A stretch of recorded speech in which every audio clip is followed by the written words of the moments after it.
What's going on, guys? Listen, you are about to head into the next episode of Motivation Tuesday.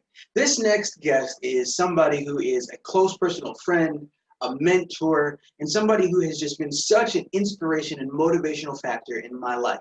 Jeff Gargas is an entrepreneur. He is one of the owners of Teach Better. They travel around the country working with teachers, helping them to get better one day at a time. Now, I've known Jeff for about 12 years now. We first met in the music industry when I was a musician. He actually ran the first label that my band was signed to. And we took some lumps, we learned some lessons, we got a chance to travel around the country a little bit together, sell some albums, and just have some great experiences. So I hope that this is something that you really learn from today. Jeff is going to talk a whole lot about how to learn from your failures, how to grow from the times that you have setbacks, that you have disappointments, and also about how you can evaluate your life one day at a time so that you can truly make the best of this experience of life. Lifting the hands of praise, lifting, lifting. What's going on, guys? My name is Maurice F. Martin, and this is another episode of Today's Inspiration. Listen, I'm so happy that you guys joined us today. My guest, Jeff Gargas, not only is he a solid businessman, a great father, a great husband, he's also one of my best friends. And so I wanted to bring Jeff on. Jeff, I wanted to bring you on today. You are an author. You have a successful business that you are running right now. And I wanted people to just get a little bit of your journey about how you got to this place. And then just, some of the fundamental things about how you try to live a life a little bit better each day. So with that in mind, just welcome, Jeff. How you doing? Maurice, I am excited to be here, brother. I appreciate you. You already mentioned you one of my best friends in the world. I love this channel. I love this inspiration. So I'm excited to be a part of it, man. Absolutely. So Jeff, you run a company called, or are a part of the ownership of a company called Teach Better. So tell the audience a little bit about specifically what you and your colleagues do in your company. Yeah. So, we imagine a world where every educator, every teacher is connected, is supported, and is able to instill this Teach Better mindset to be better for their students, right? We work to support educators, and we do that in a wide variety of ways. So we provide a lot of professional development, or PD as they call it, in the form of, well, currently not much live PD as far as in person, but a lot of live PD. A lot of we do online courses. We do create a lot of content. We do a lot of one-on-one coaching, consulting with educators, or with school districts or school buildings, school leaders. And basically what we're trying to do is provide anything and everything we can to educators, to schools, to districts, to help them to just be a little bit better every day for their students. Mm-hmm, mm-hmm. What I love about that is that sometimes as people get older and they really get into their careers are somewhat disconnected from their values in life. And one thing that I know about you is that your attitude has kind of always been get a little bit better every day. So take us back. So you and I met, I want to say 2008, 2007, somewhere around there. 2007, something like that, maybe even 2006 even. Maybe, possibly. Maybe. So we're well over a decade at this point. Yes. And when I met you, you were actually just starting an independent record label. And so you've had this journey that's gone from record exec, who you started building your company, and then you've had different ventures. So tell a little bit about, I've seen you succeed and fail in life. What are some of the highlights or the things that you think are important for people to know? Sometimes people see you when you're at the top of your game, or when you have a business is rising, and they haven't seen your failures like I have as your friend. Take us through a little bit of your journey, some of the highlights, the lowlights in your story, so that people really understand who they're listening to and watching today. Yeah, sure. So yeah, the record label was a big one. There's a lot of highlights in that journey and a lot of lowlights in that journey. Since, throughout all of that, I've also opened up a restaurant and a bar. I've opened up a concert club. I've attempted to start a nonprofit organization. I put on conferences. I ran restaurants. I managed facilities that, I was in the facility management, like what's the word I'm looking for, like maintenance field for a while. Like, I mean, I've been all over the place. I've started a website, a web firm, online marketing firm. There's been a lot of ups and downs in there. I think I kind of like to tailor all of it into one of my favorite stories to tell. It still gets me, but is actually when the record label came to an end. It was a tough time. We were doing all right. We were having some success. You know, your band Winslow was doing well. We had, you know, Sean Benjamin, Son Solad, some other guy, and Ecliptic bands that were doing pretty well. We were putting on a lot of shows, which was really helping funding things because the record industry was changing. CDs were like, are they still going to be around? Are they not going to be around? Is this download card thing going to work? Is streaming a thing? Is that going to happen? Right. And I had always promised myself as an artist first that if I ever started thinking about doing anything like sleazy to my artist, that was it. Time to go get a job. And I got to the point where I'm like, I can't keep this thing afloat unless I start taking advantage of people. I'm like, I'm done.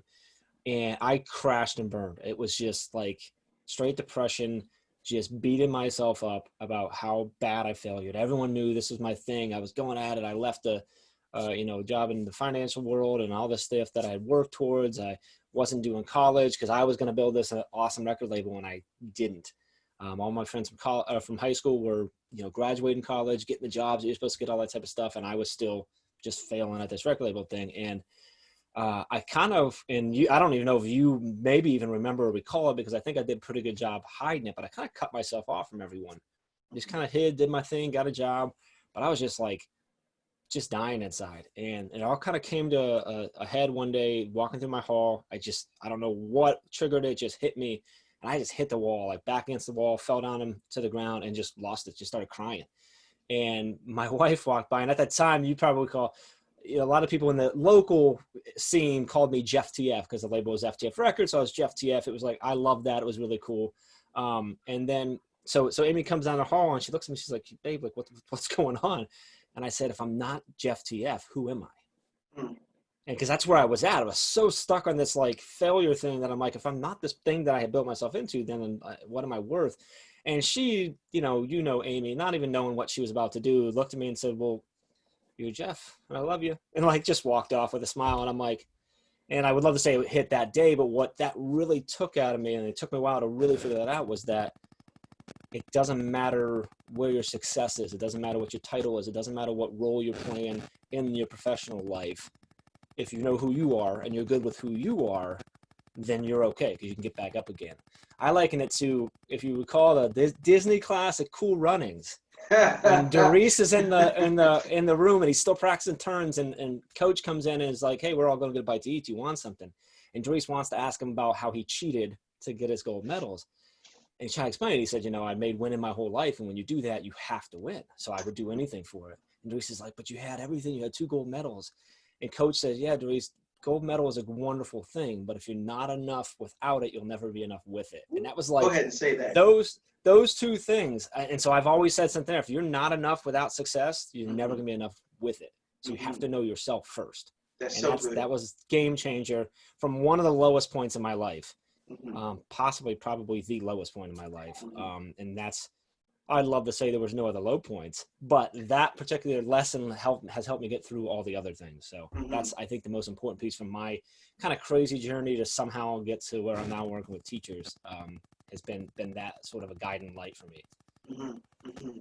And one thing that I have noticed from afar, and I absolutely remember that, by the way, I remember so much of that experience because I was pretty immersed in it by the time things fell apart. I was sleeping on the label couch, on the couch in the office most nights about that point. So yes, I remember all that stuff very well.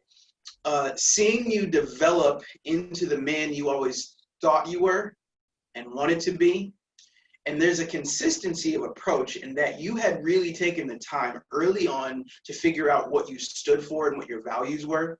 And sometimes when we're trying to build our values, it does take realizing the parts of our personality that like aren't there yet, or some of our characteristics that aren't there. But you always had values that you lived by, values that you were pushing towards, and I've seen those things evolve within you. To me, that's part of why you're successful, because I've always seen you learn from your experiences or grow from your experiences. How does a person do that? I mean, I understand in the midst of your heartbreak, you don't always see things clearly, but somehow you found a way to persevere. And with every time that I've seen you fall, you've kind of been like, well, I'm way better now. And the next venture was better than that. I mean, to the point where I've even seen you walk away from success. There's been some times when you had successful podcasts that were, really highly ranked in the country. You walked away from those to go to different ventures. So you haven't just walked away from failure. Mm-hmm. How have you learned how to that kind of perseverance? Where does that come from?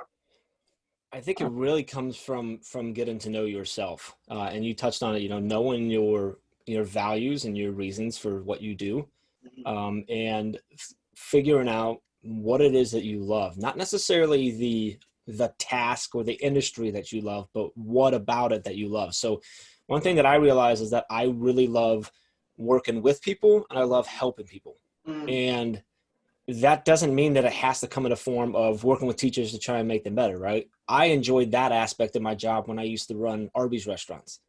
I love the idea of helping a young kid at their first job.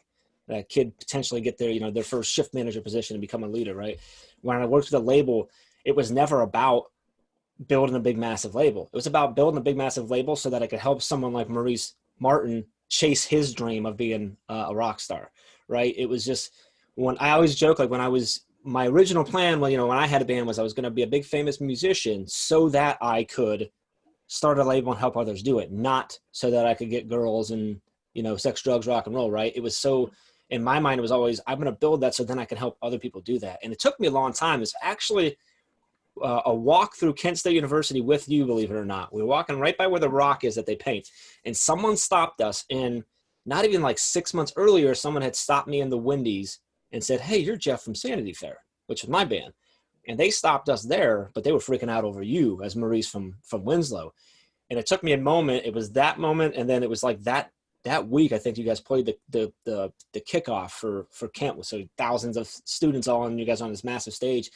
And that's when I realized, I'm like, oh, like, I don't need to be the face. I don't need to be there. This is really cool that I'm playing even a little part in them getting to experience this, them getting to do this.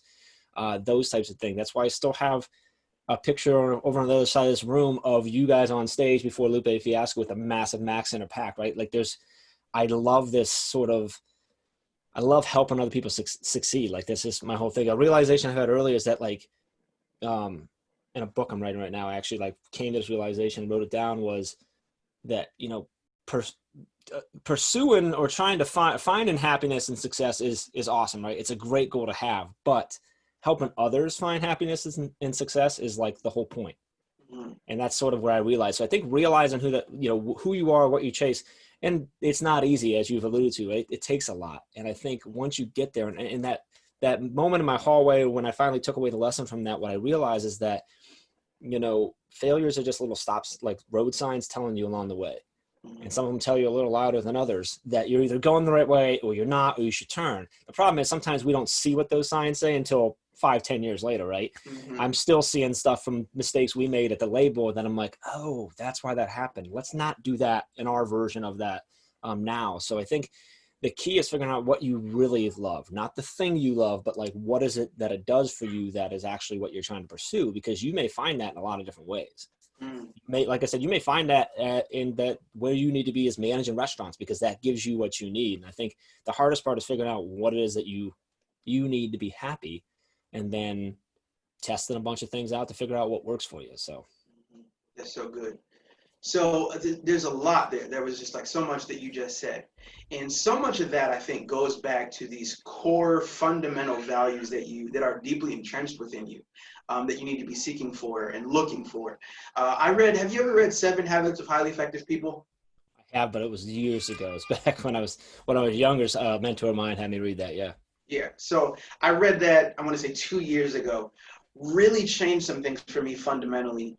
And one of the lessons or the values was called begin with the end in mind. And in that chapter, he told you, write down your personal life mission statement. Try to form something that really gets to the heart of what you stand for as a person, in the same way that businesses and corporations, come up with missions and value statements for themselves. I came up with a statement for me that I really feel like encompassed my entire life. And it's very simple.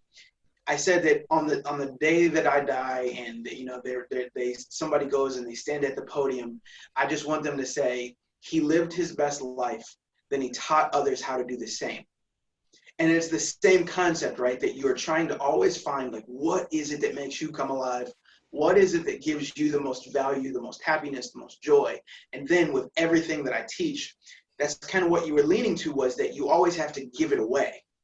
Like, if you're just holding on to it and you don't give some of those lessons to your wife, your children, your business partner, whoever it is that you're in relationship, then you're really missing out on the most beautiful part of the journey, which is giving it away. Yeah, I agree. The given part, like realizing what that does for you, is probably one of the coolest things when you realize that, and knowing that, like, you're given that. I've always had a problem with people who get upset because you don't send thank you cards. Because I'm like, did you send me something because you wanted a thank you card, or because you wanted to send me something? And my thing is, I've never cared if anyone thanks me for anything, because I just want to do it for them. I don't even need to see you or know that I did something for you. But if I think maybe I did, I can sit back and go, you know what? I think I might have helped that person. And that makes me feel good today. That's so If they ever good. tell me, great. If they don't, that's okay too. But I hope, like you said, when my time's passed, that person, if they hear about my passing, they think, oh, you know what? That one time he said that one little thing and it helped me. That was a good dude. Like, and that's it. That's good enough for me. That's that legacy that I hope that I leave. And whether that's 5 people or 5,000 or 5 million or whatever, it's just as long as it's, hopefully it's at least 2, right? But Well, one of them's on the other end of the camera, and good, I feel good. like I feel like I'm meant to touch a lot of people. So between the two of us, I feel like there's a whole lot of people who are supposed to be touched by us. So you can take credit for all of them.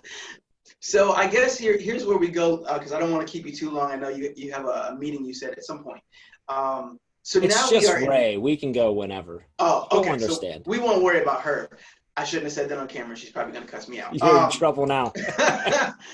Ray, I will have you on too, and then we'll even the playing field. There you go. That's how it goes. So we are in crazy times right now.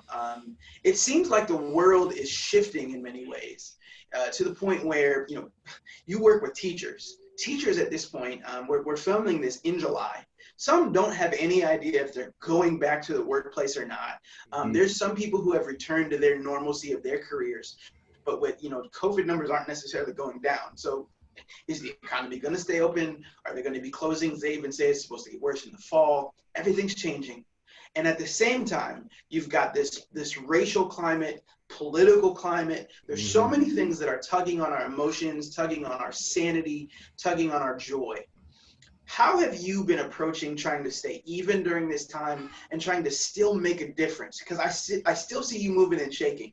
How are you staying so positive, even though the world is not necessarily as positive at this point? I'm trying to talk about it, whether it's just with you, right? Privately, or with my wife, or my my brother, or Chad or Ray or whoever, the team, or out in public, in a forum like like Twitter or something like that. I'm trying to talk about it. More importantly, I'm trying to learn about things. So I'm trying to educate myself on all things, whether we're talking about the the racial tensions that are going on, whether we're talking about COVID-19, whether we're talking about the political things. And I think a big piece is also I'm trying to understand all sides. So one of the things that I love doing that's actually pretty hard to do, and can sometimes be really uncomfortable and actually painful and frustrating, but I really think is really important, is when I see something that I agree with, I put all my energy into proving it wrong. Because I'm trying to be really, really aware of my bias. And I'm doing that on both sides. So if I see an argument for Black Lives Matter, I'm going to try and disprove it. But then if I see an argument for all lives matter, I'm also going to try and disprove it. If I see an article that pops up that says Trump did X, Y, Z, and I'm like, oh, of course he did, right? I'm going to go try and figure out, did he actually say that? Was it taken out of context? Does he actually earn this negative point or not? And other way around, whether it's for Trump or against Trump, whatever, I'm going to go do that, whether it's for opening or not opening schools, whether it's for mask or not mask, and there's a lot of things that we can do this with right now, right? So I think a huge practice is trying to do that, because we have bias. Like, you're human. There's no way around that. Like, it's okay to have bias. It happens, right? But if you can recognize it, and I'm not all the time, I don't always, but I try to. So what I'm trying to do is learn and listen and talk. And I found that by doing that, I'm kind of like something that might trigger me to feel very stressed, overwhelmed, whatever. Once I start digging into it, it helps me relax a little bit, because I'm like, okay, maybe it wasn't as bad as it sounded, or maybe it was worse, but here's what's going on to fix it. Right. But at least if I understand it, I'm less likely to get triggered emotionally, and I'm more likely to think through it. Now, that also leads to the other part of talking, because I feel like sometimes by doing that, there's rabbit holes you go down, and then you figure out, or if you prove something that is as bad as it looks like it, you're like, oh, that's not great. Right. So having a conversation with somebody, being able to vent, but also talk through it, I think is really, really important. So finding your people that you can go to and have real conversations with without fear of judgment, where you can say stupid stuff, or, stuff that really shows your bias, but it's okay because that person's going to talk with you about it, I think is really, really important. So leaning in on your family, your close friends, people that you can talk to that aren't necessarily just always going to agree with you, but are going to support you regardless, I think is really, really important. That's what I'm really fortunate to have enough people around that I can do that. But I also have, I think I have just a general underlying belief that the good will come out sometime. We're in a rough time right now, and I try to do that. I've noticed that in a lot of conversations where I'm like, yeah, but overall, like, it's going to be okay. It's going to be rough, and we're going to have to fight for it to be okay potentially, but we're going to get there, because all in all, there's good in everyone. Some people just haven't been able to find it for a long, long time. And we may never be able to get it out of them, but I just keep that. I also, I'm very fortunate to have a family. I'm loved. I know that, right? So I think because of that, it's easier for me to do what I'm saying. But I think the key is to find the people that you can talk to and get it off your chest a little bit, because it's tough, because we're all confined right now, not only physically, but also then that gives us mentally just this time to sit here on a computer, on our phone, and it's a lot right now. It's a lot. So I'm not sure if that helped or not, but I thought that was excellent. I think a lot of people needed to hear that, because what some people do is they will only take in the point of view that looks like their current point of view. And what you said is, look at the thing that makes you say, yeah, and then try to see what's missing. Or to look at something that makes you go, and try to see if there's any truth in it. Isn't that how you get to real truth? I did a video, one of my videos that I made, I said, your truth is only good if it's rooted in the truth. Nowadays, you hear so many people talking about, you got to find your truth. Well, not always. Sometimes you have already found your truth, and your truth is like ignorant to real life. It's your truth within your bubble, and it misses out on other things that are happening around you. And so, yes, your truth is important, but it has to also acknowledge the truth, the facts. And that sounds like what you try to do. And I think the other thing people can take from that is the optimism. If you are a negative person, then everything around you that you see is going to give you more, for lack of better words, it's going to give you more support of the negativity. If you look for negativity, you find it. If you're positive, you'll look for hope. And I think that you have always been a person, since I've known you, to look for hope, to look for the bright side, to look for this is bad, but how much will we grow? How much can we mature? There's a lot of people who said at the beginning of the year, 2020, this is the year of clear vision, 2020 vision, right? Well, you see a whole lot of things much clearer now, don't you? Yeah, that's true. That is absolutely true. That's so good. So let's talk a little bit. I want to get into a little bit of the nitty gritty of, let's say that there are people who are watching this channel that are younger, that are trying to get a business off the ground. I see so many people on my Facebook, my Twitter, other things, people who want to start businesses, and they're really excited right now, and they're just getting going, and you see them marketing and all these things. What are some of the fundamental lessons that you have learned the hard way that you'd love to impart in people? If there was just one or two lessons that has really been strong to you for a young entrepreneur to understand that maybe can help them be successful. So this one's like a very practical, logistical one that may sound like, I don't know, like I'm an old guy or whatever, but figure out your accounting. Like that's a very practical, like fundamental piece, but like understanding the numbers is massive, because the most likely thing that'll take you down is going to be, you didn't think about how much money you're going to need, how much cash you're going to need. So that's like from a very strategic standpoint. I think outside of that, some of the mental lessons is to understand that the vision you have right now, the brand you're envisioning, or the brand you've already launched, or the company you've already launched, might not be the thing that you're supposed to do. And that's okay. Because again, I want you to figure out, what are you actually trying to achieve? Is your actual dream in the world to launch the next coolest shoe company or the next best brand, right? Or is it a piece of that allows you to do? Maybe it's to have an impact on the world. Maybe it's just to help people. Maybe it's just financial security for you and your family. And that's perfectly fine as being a goal, like, just to be very, very clear. Like, and so maybe it doesn't have to be your shoe company, or your logo, your design company, whatever, or your record label. It's something else. Maybe it's helping educators, right? And so I think it's really important to be real with what you're actually trying to achieve, and understand that, hey, like, this might not be the thing, and that's okay. You can still go at it. It could still be the thing, but to understand that isn't, so that if it doesn't feel, because the fact of the matter is, the data says you're most likely not going to succeed, at least not in your first one. You might, but you probably won't. So I think that's important. And then I think being real with yourself, and the idea of what your actual success is potentially going to be, building a team. And that doesn't necessarily have to be employees or people who work with or for you, but building a team of support around you. So that may be your friends and family that maybe don't necessarily understand what you're doing, but are there to support you, there to be a lending ear, right? But find also those people that understand business and can help you. So maybe that's a coach, maybe that's a mentor, whatever that might be. I think building that team, that support team, is what I'm talking about. If that's a team that works with you, great. If it's just people that you can talk to, you need that. And then just being ready to fail, because you're going to.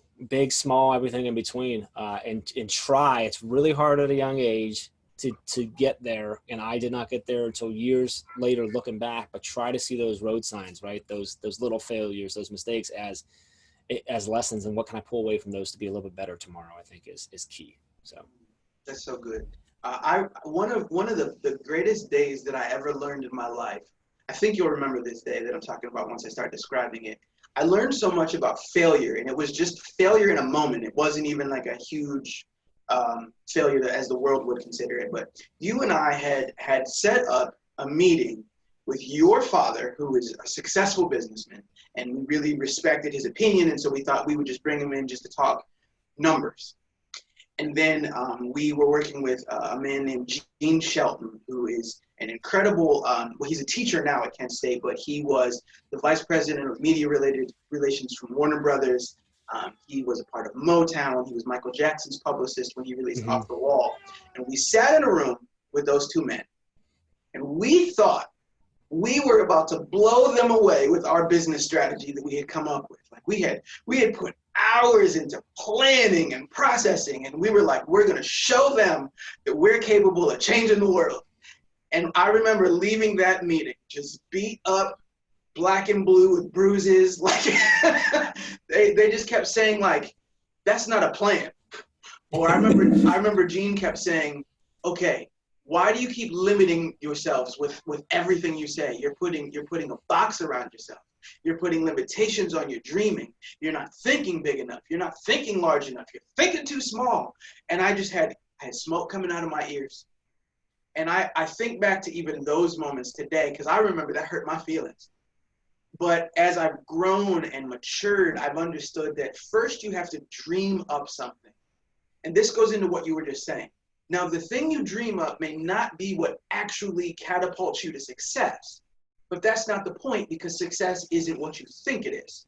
Some of success is your maturation, your happiness and joy, your pursuit of something that really gives you meaning. Sometimes it's because you're in the process that you're where you're supposed to be. And so at those points, you're thinking, well, I have to think big so that I can accomplish big. But the biggest things that matter the most come in here, and then it resonates outward. First of all, do you remember that conversation? And second of all, what does it feel like when you get your butt kicked in business or in life, and then you grow to a point of understanding, recognition, and maturity? I do remember that day. I didn't until you brought that up, and I'm like, man, I'm pretty sure I still got scars somewhere. I got to find them. Right? But I'm gonna get to the second part. something that you said, and it triggered I tell the story all the time, that when I was younger, actually prior to the label, it took me a long time to figure out the lesson in this, but I had a mentor who told us, if you focus all your attention on helping other people, you'll turn around one day and find a big pile of cash behind you. At the time, he was speaking about actual cash. We were in sales. He was trying to drive us young guys motivated by that. As I got to know him more, or actually more as I look back I haven't talked to him for years, but I look back and I now as an older man can see what kind of man he was and what he was trying to say. What he was trying to say was not cash. He was talking about kind of what you just alluded to, that pile of cash for you. Maybe that is financial security, but it's also success. It's happiness. It's fulfillment. It's purpose, right? And so it doesn't necessarily come from selling insurance. It could come from starting a record label, right? Having a YouTube channel, being a counselor, working with schools, stuff like that. So I think you alluded to the same thing, is like find what your pile of cash is, right? And being connected to that. I think the second part of your question, which was, remind me again, something about being beat up. What do you do when you're beat up? So when life beats you up, when business beats you up, how do you handle it? And then how do you get to that point where you can actually learn from it? Because sometimes people, they just get bitter and angry when things don't go right. And I think that you and I are two people, we have always been very open to trying to learn from things as quickly as possible. Not everybody's like that. So how do you get to a point where you can even learn from your butt kickings? I really think, I don't know if there's an easy answer to it. I actually think part of it is to go get your butt kicked a bunch. Unfortunately, for a lot of people, that can make them no longer want to take the risk. So I think the realization, honestly, for me, is that realization that like you're enough without the success that you're trying to get. So therefore, when you get your butt kicked, it's okay. You're still enough, right? You still have to know yourself. A lot easier said than done in the moment. But I think if you can get to that point, understand that, look, everything, like your life is long, right? Unless something tragic happens, which there's nothing you can do to stop, life is going to be pretty long. And we're living longer and longer every time. So we have time, you have patience. So at 25, if you fail, you still got a lot of time to go. Maybe a third, maybe a quarter of the way through, right? So you can get back up. You can figure it out. It took me a long time to figure out where I'm supposed to be. And if in 5 years I find out this wasn't where I was supposed to be, then I'll just get back to it again. And I'll be even older at that point. And I think that's okay. I think there's this false narrative that you got to get it all figured out by the time you're like, 25, 30 years old. But like, I don't know, if you talk to 10, 50-year-olds, they don't know what's going on either. Right. So yes, like, that's just the reality of it. And so young people need to know, like, look, you don't actually have to have it figured out, because people telling you to have it figured out, they haven't figured it out either. They might have, a delusion of it, but they're still trying to figure it out too. So like, it's okay. Those failures are the things that are going to help you learn and grow. Right. So look for those stop signs, learn that. Think about the first time you tried to learn math, dribble a basketball, sing a song, play guitar, right? You probably didn't do very well. That sounds a lot smaller, but it's the same thing. The first time you get kicked in the teeth at a business meeting because it was the first time you had to do that, and you realize, wow, I don't know anything about business, or not nearly as much as I thought. It's the same thing as the first time you perform. You're like, wow, I really don't know how to play on a guitar. I need to learn to be better. So I think just really, really telling yourself and preparing yourself for the fact that you're going to have those. It's going to happen again and again and again and again. When you walk into a meeting, when you have a conversation with a friend of yours who you're so excited to tell about, and then you're like, that's the dumbest idea ever. And you're like, wow, like, I really respect your opinion, and that just crushed me. Like, that's okay. Flip it. How do I learn from that? How do I grow from that? What can I take away from that? Like I said, much easier said than done. But I think if you can find that at a young age, you're in such a good position at that point. If you can understand that and not let it be personal, that is such a huge foundational building block to being successful and being, more importantly, being happy with where you're at. And because I think the key is the happiness. You gotta be happy. You sort of touched on that. You have to be happy in the process. Like, if you have ambition, you're never going to get to the point where you're like, yeah, I'm good. Like, no, you're going to want to keep doing more and more and more. So like, that's okay. I think about Matthew McConaughey. I don't know what award he was getting. He talked about the 3 things he needs, and one of his things was someone to chase. And he said when he was young, at 15, someone asked him, like, who's your hero? And he said, oh, that's me in 10 years. And so in 10 years, the same guy said, well, have you got there? Are you there yet? He goes, heck no, I'm further than I've ever been. Right now, my hero is me at 35. And he said that's always him because he's never going to get to where he wants to be because he has an ambition. So I think that's important to understand that, like, you're never going to get there. So you need to love the process. That's where your happiness is at. Like, we talk a lot, and I talk to Chad and stuff. I'm like, I don't want to retire. I have zero dreams about retiring ever. Like, that's just not. Do I want to be able to go do whatever I want every day? Yeah, of course I do. But like, I have zero dreams of retiring because I love the process of trying to build something, the good, the bad, the ugly, everything like that. If you can find that, whatever that is, whether that's building a business, trying to be a musician, like I said, run a restaurant, work at a post office, I don't care what it is, find your process that you like or that makes you happy. And like, that's the goal, because that's where you spend most of your life anyway. So. And I'll say this too, you don't have to like the process to love the process. So in other words, there's going to be some things you're not going to like in the experience. But if you can love the fact that this thing you're in is making you who you're meant to be, that's what you really need to embrace, right? It's embracing the fact that you're going to be better for it, even the bad stuff, even the hard stuff. You don't have to like the process of being a Browns fan to love the Browns, right? So, I mean, by the way, big tip, if you want to learn how to handle failure or get tough skin, just be a Browns fan. That's the best way to do it. Yes. I love you, Jarvis. If you're watching this, Jarvis, I love you. Give your boy a shout out. Yes. I said this to a group the other day. You'll love this. I said, how many Browns fans do we have in the room? Now, this is a group of people battling alcoholism, drug abuse, and then how many other sports fans, because there's people from all over the country. And this was a room full of guys, okay? So everybody raised their hand because almost all of them were diehard sports fans. I said, how many of you live and die for your sports team?